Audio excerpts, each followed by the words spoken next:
the last straw essentially was a report that a player had walked out distraught after having to, do a wrestling session as punishment for being late. Smithy, what are your thoughts, mate? Yeah, there's a bit going on there, and this sort of raised its head, a couple of days ago, Kempy? All these issues and maybe a player being quite upset with the way he was treated around turning up to training late. Well, first and foremost, that's just unacceptable. Turning up to work, it's their job. That's your place of work, and if you turn up late, there's consequences because they operate and they work in a high performance environment. So there's standards and there's expectations around getting your job done properly, and part of that is being punctual, being on time. Like, you don't just rock up to work whenever you want to. And there should be no confusion around what time your starting time is. That's your own responsibility to understand what time you need to be at training and what time, training commences. And you got to be ready to go. It's not that training starts at 8 o'clock, so you're rolling in and you're walking out in the field, boots not on, strapping not done, all that sort of stuff. And, we just got to be here at 8. Like, training starts at 8 a.m. The whistle blows at 8 a.m. and we get going.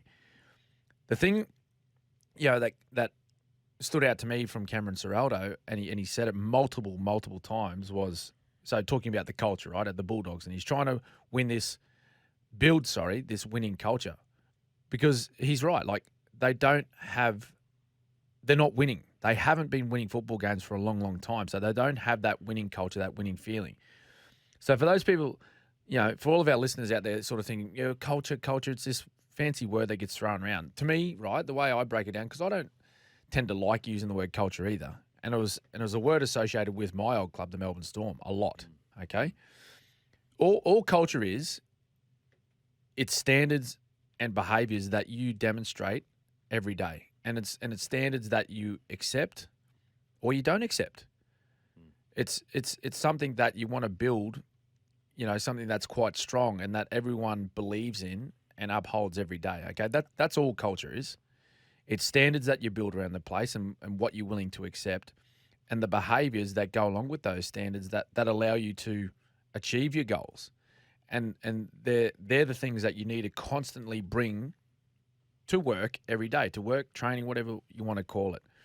So, I'm with Cameron Ciraldo on this one. Like, he was fairly black and white and quite strong about his messaging, when he was pressed by the journalists in that interview, was that, look, we're clearly not where we want to be. And the club in the past has been built on hard work and high standards. And you talk to any of those guys, back from the early days of the Bulldogs, and you can see from their sustained success that they had, that's what their club was all about. So, for guys to, and it's pleasing to hear that, he come out and actually said, like, no player has come to him and complained about, workloads and all that sort of stuff, because I'd like to think that the players themselves have an understanding that, changing those behaviours, it doesn't come easy. It comes with hard work, and you need to spend a bit of time at training to do that.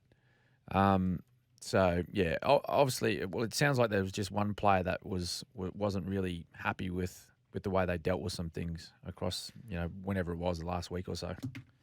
Mate, it's being late. It's it seems like a small thing when outside looking in, even when you're younger. I remember the first time I got punished for it. So I was under 19 Colts for the Broncos. Yep. Glenn Lazarus was our coach. So I'm on the way. I've never been late. Life's good. I'm still trying to learn the game, whatever. I literally had a car crash. And I was, honestly, I reckon I was 5 minutes late. Yep. 5 minutes late. Yep. Got dropped that weekend. And wow, you might go, oh, mate, that's a bit harsh. You know what? Yeah, a bit harsh, but at the same time, should have left 15 minutes earlier. Yeah. Like, you can always find a way to rock up on time. And did it teach me the best lesson ever of never to be late again if it's within my control? Mm-hmm. And also, things like that, you always have to ask yourself as a young player, why is it always the senior players that are there first? That's right. that tells you what is required to be there. So it seems like a small thing, but it's actually a show of respect to the rest of the squad. And look, I understand things can happen out of your control. In regards to the punishment, I know they've tried to bandy about, wrestle 12 people. Like that's the number of people is kind of irrelevant. It would have been a 30-minute session or an hour towel up. Yeah. And look, when I first come back, so I quit rugby league.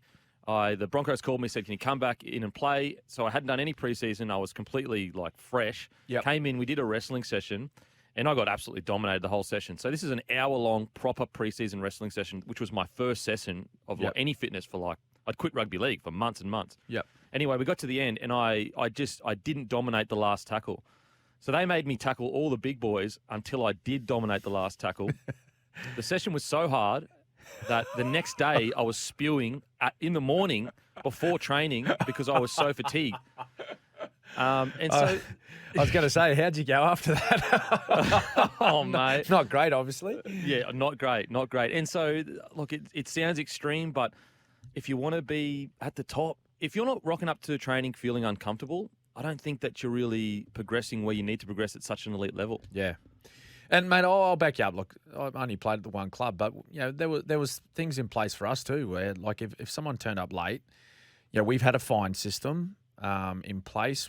We had, heard Cameron Ciraldo talk about a wheel, right? So we had the same thing. So we had, it's a bit like Wheel of Fortune. If you can picture Wheel of Fortune where you had different sort of, punishments on this wheel and whatever you spun up, that's what you had to do. They may have consisted of something like a 30-minute rowing session on the rowing machine in the gym. It might have been you get the last massage time for the week. It might have been you have to come in and do weights with the first group for the entire week. So it's an early start, late finish, that type of thing. But at the end of the day, what it is it's teaching you discipline, and there's consequences for not upholding standards that you all believe in and that you've bought into.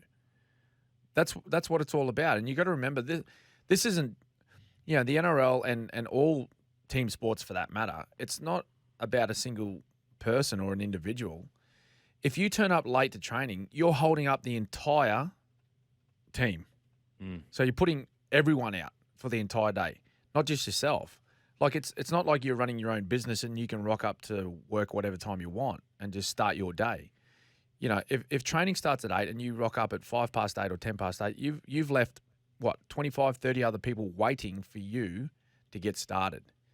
So, that's, and there's consequences for that in a team environment. It's not about an individual, it's about the team, and that's the mentality, individuals have got to have in team sports. It's team first, always team first.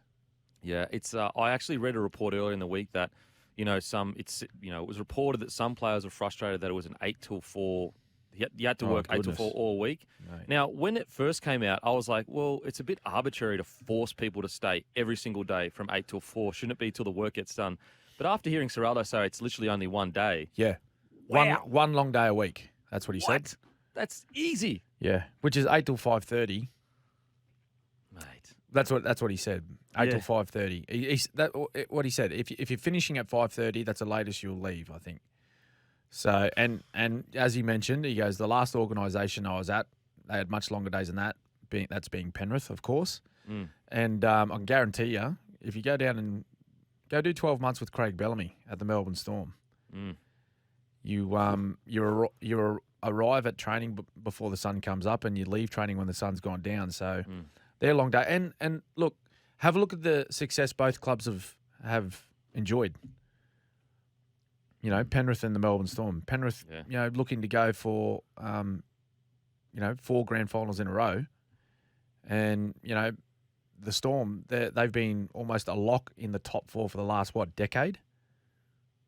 So there's no surprise around, putting time into your work, working hard, and actually having high standards about your workplace as well.